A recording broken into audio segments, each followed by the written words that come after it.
Hey folks, Malforan here, and welcome back to the channel. Today we're going to be talking about Manor Lords, which is coming to the Steam Next Fest on the 3rd to the 10th of October. And like many of you, I've been waiting for this historical city builder slash RTS since it was announced, so it's going to be really cool to actually finally get our hands on the game and see how it plays out.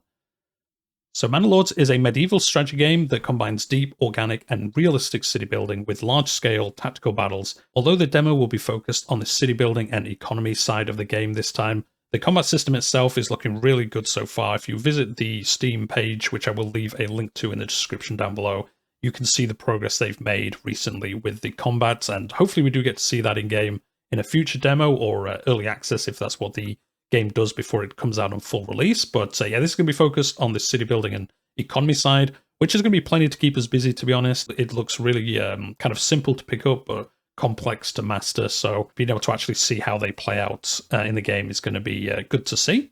So Manor Lords aims to provide a gridless, organic city building experience with the full freedom of placement and rotation, whilst also providing snapping tools to make the planning more comfortable if you just want to quickly place down your buildings and not kind of micromanage where everything goes. This will allow you to build historically realistic medieval towns and villages where major trade routes and landscape often influences how settlements were shaped and developed. So your cities are going to organically build as you place buildings. Your villages are going to move between the different buildings in a realistic manner, so they'll create paths by the paths they take through your land. So if you have a hilly land, you're going to get, quite a different pathing between your buildings as if you're on like a flat plain, and people can move towards things a little bit easier. So this is going to allow you to build, different cities every time you play. It's going to be really cool to see the community, what they build and how they look in the game itself with the different landscapes and things like that that they're going to be showing off.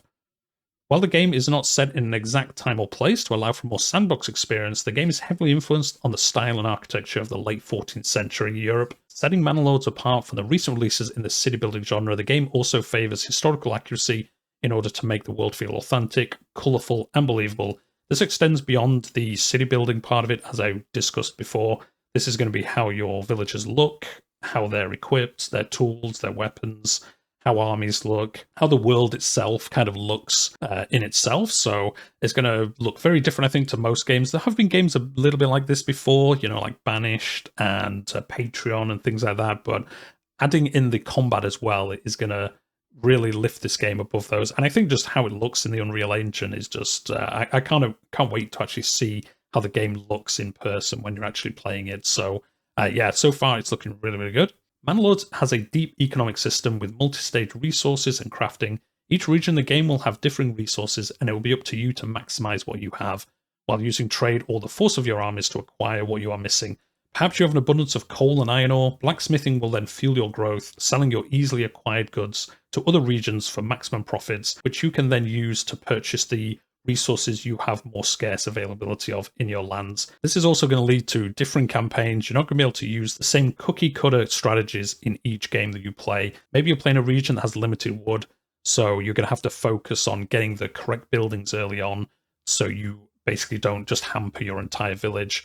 Or maybe you're playing in a region where you have all the early game resources available, but none of the, stage 2 or stage 3 resources, iron ore, coal, those kind of things that you'll need to keep up with everyone else. So maybe you build armies early on or do some really early trade. So you'll have to plan ahead and think, maybe I'll trade early on. Maybe I'll do some early wars, gather those resources from another region that I don't have at the moment.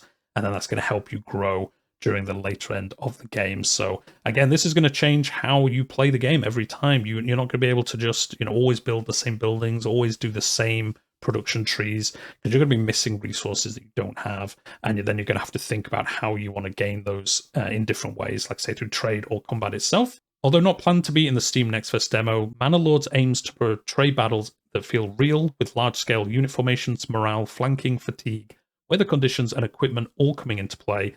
So think of like a Total War kind of combat system. As you've seen the video now, it's going to roughly look like that once the game comes out.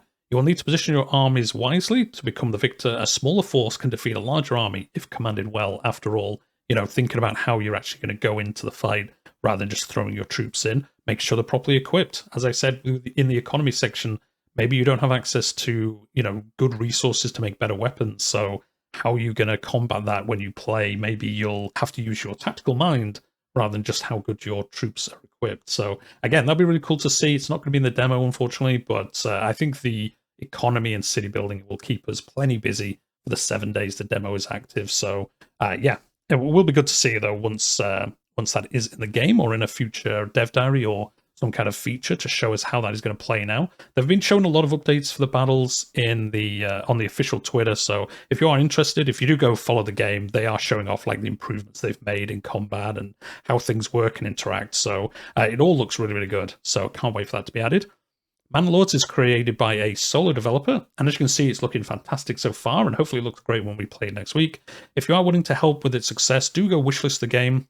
This helps more than you probably realize, especially for small indie studios, because they can then show, you know, how wishlisted the game is, and that helps them with publishing and things like that. So, I mean, not that the game really needs that help. It is one of the highest wishlisted games on Steam, which is fantastic to see, because to me, this is quite a niche title, but it's actually getting a lot of support and excitement, which, like I say, is great to see. The seasons change, weather changes, towns will rise and fall to war, disease, or famine. As a rule of your small domain, it will be up to you to decide if you prosper or fall to the tides of history. And with that, I'm going to leave it there for today. I hope I will see you next week when this is out for us all to play. I'm going to be doing a little campaign, a couple of episodes just so we can see how it plays and we can discuss in the comments what we like and dislike and all that stuff. So again, if you're interested in that, if you like and subscribe, you'll get notifications when that does come out. But we're going to leave it there for today, and I'll see you in the next one.